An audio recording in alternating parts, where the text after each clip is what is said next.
Les sirènes de Bagdad, livre écrit par Yasmina Kadra, livre audio dédié pour ceux qui n'ont pas le temps de lire.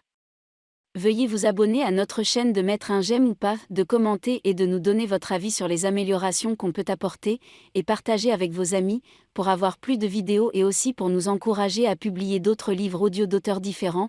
Merci à vous et bonne écoute. À Kafkaram, la vie reprenait son cours, creuse comme le jeûne. Quand on n'a rien, on fait avec, question de mentalité. Les hommes ne sont que de furtives prouesses, de longanimes supplices, des syphis innés, pathétiques et bornés. Ils ont la vocation de subir jusqu'à ce que mort s'en suive. Les jours passaient leur chemin semblable à une caravane fantôme. Ils surgissaient de nulle part. Au petit matin, sans grâce ni panache, disparaissaient le soir, subrepticement, happés par les ténèbres.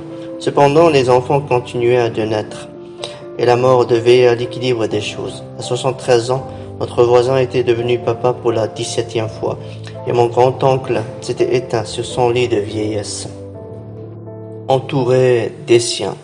Telle est la sunna de l'existence. Ce que le vent du désert emporte, la mémoire le restitue. Ce que les tempêtes de sable effacent, nous le retraçons de nos mains. Khaled Taxi avait accordé la main de sa fille au Haitham, dont les vergers se trouvaient à quelques encablures du village. Ce fut une première, certains avaient même crié à la farce. D'habitude, les Haitham, gens aisés et taciturnes, choisissaient leur bru dans la ville, auprès des familles émancipées, sachant se tenir à table et recevoir le beau monde, qui se tourne subitement vers nous. Il y avait de quoi en désarçonner plus d'un. Ce retour aux sources était de bon augure. Depuis le temps qu'ils nous ont snobés, on n'allait pas faire la fine bouche maintenant que l'un de leurs rejetants s'était épris d'une vierge de chez nous. De toutes les façons, un mariage en perspective, pauvre ou pas, valait le détour. Enfin, un événement heureux qui promettait de nous venger d'un quotidien insipide, récurrent, mortel, de nullité. Au Saphir, il y avait du nouveau. Le troquet s'était doté d'un téléviseur et d'une antenne parabolique, un don de Sayed, le fils de Bachir le Faucon, pour que les jeunes de Kafkaram ne perdent pas de vue la réalité tragique de leur pays. Du jour au lendemain, le café Borgne s'était transformé en un véritable réfectoire pour troufions instables. Majed, le cafetier, s'en arrachait les cheveux. Déjà son commerce tirait la langue. Si en plus les clients devaient s'amener avec leurs casse-croûtes gargantuesques et leur pactage, c'était carrément la fin des haricots. Les clients ne se gênaient pas. Dès l'aube, sans se donner la peine de se débarbouiller la figure, ils venaient frapper à sa porte pour qu'il leur ouvre le café. À croire qu'ils campaient dans la rue. Une fois la télé allumée, on zappait sur l'ensemble des chaînes pour prendre le pouls de l'humanité. Ensuite, on se branchait sur Al Jazeera et on bougeait plus. À midi, les staminés pullulaient de jeunes surexcités. Les commentaires et les invectives battaient leur plein. À chaque fois que la caméra soulevait un pan du drame national, les protestations et les appels au meurtre ébranlaient le quartier. On huait les partisans de la guerre préventive, on applaudissait les anti-yankees, on sifflait les députés stipendiés, traités d'opportunistes et de valetailles de Bush. Aux premières loges, Yassine et sa bande faisaient figure d'invités de choix. Même lorsqu'ils arrivaient en retard, ils trouvaient leur siège vacant.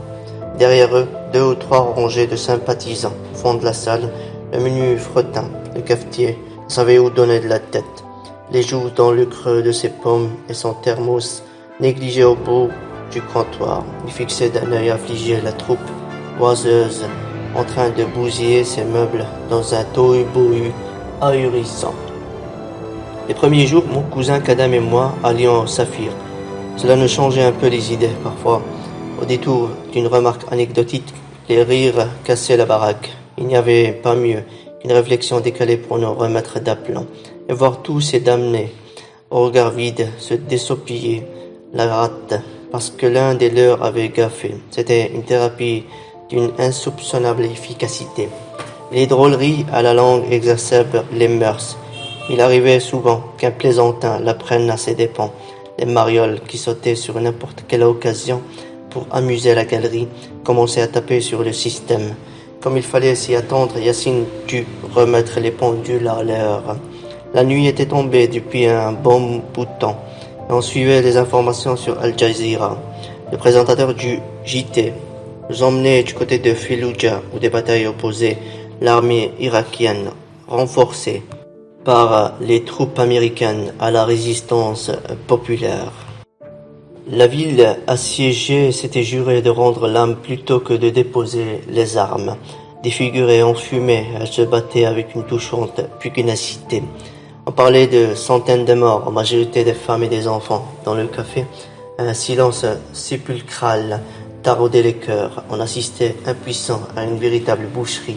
D'un côté, des soldats suréquipés, appuyés par des chars, des drones et des hélicos, et de l'autre, une populace livrée à elle-même, prise en otage par une cohorte de rebelles, déguenillés et affamés qui détalaient tout azimut, armés de fusils et de lance-roquettes crasseux.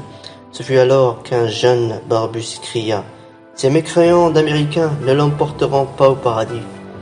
Dieu renversera le ciel sur leur tête. Pas un GI ne quittera l'Irak en entier. Ils peuvent toujours plastronner, ils finiront comme ces armées impies de naguère qui furent réduites en chair à saucisse par les oiseaux d'Ababil. Dieu leur enverra des oiseaux d'Ababil. » Foutaise! Le barbu se raidit la pomme d'Adam au travers de la gorge. Il se retourna vers le blasphémateur. « Qu'est-ce que tu as dit? »« Tu as très bien entendu. » Le barbu en était abasourdi, sa figure congestionnée, tressautée de colère. « Tu as dit des sottises? »« Oui, foutaise. C'est exactement ce que j'ai dit. Foutaise. Pas une syllabe de moins et pas une syllabe de plus. Foutaise. Ça te pose un problème? » Toute la salle avait tourné le dos à la télé pour voir où les deux jeunes hommes voulaient en venir. « Te rends-tu compte de ce que tu es en train de dire, Malik ?» s'étouffa le barbu. « Apparemment, c'est toi qui débites des âneries, Haroun. » Un remous parcourut la salle. Yassine et sa bande suivaient avec intérêt ce qui se passait au fond de la salle. Haroun, le barbu, semblait sur le point de succomber à une apoplexie, tant l'insolence blasphématoire de Malik dépassait les bornes. « Je parlais des oiseaux d'Ababil, voyons, » gémit le barbu. « Il s'agit d'un important chapitre coranique. »« Je ne vois pas le rapport avec ce qui se passe à Fallujah, » dit Malik. « Intraitable. Ce que je vois sur cet écran, c'est une ville assiégée, des musulmans sous les décombres, des rescapés à la merci d'une roquette ou d'un missile, et tout autour des brutes sans foi ni loi, en train de nous marcher dessus dans notre propre pays. Et toi, tu nous parles des oiseaux d'Ababil? Tu mesures un peu le ridicule? Tais-toi, le supplia Haroun. Le diable est en toi. C'est ça, ricana avec dédain Malik. Dès que tu perds pied, tu fais porter le chapeau au diable. Réveille-toi, Haroun. Les oiseaux d'Ababil sont morts avec les dinosaures. Nous sommes à l'aube du 3e millénaire et des salopards, venus d'ailleurs, sont en train de nous traîner dans la boue tous les jours que Dieu fait. L'Irak est occupé, monsieur. Regarde un peu la télé. Qu'est-ce qu'elle te raconte, la télé? Qu'est-ce que tu vois là, sous ton nez, pendant que tu lis doctement ta barbe? Des impies sont en train d'assujettir des musulmans, d'avilir leurs notables et de jeter leurs héros dans des cages aux folles, où des poufias ont trahi leurs tirs, les oreilles, les testicules, en se faisant photographier pour la postérité. Qu'est-ce qu'il attend, Dieu, pour leur rentrer dedans, depuis le temps qu'il le nargue chez lui, dans ses temples sacrés et dans leur cœur de ses fidèles? Pourquoi ne bouge-t-il pas le petit doigt pendant que ces fumiers bombardent nos souks et nos fêtes, abattent nos gens comme des chiens à chaque coin de la rue? Où sont donc passés ces oiseaux d'Ababil qui réduisirent en pâture des armadas ennemis de la guerre fonçant sur les terres bénies à dos d'éléphants? Je reviens à Bagdad, mon cher Haroun, je t'épargne les détails. Nous sommes seuls au monde. Nous ne devons compter que sur nous-mêmes.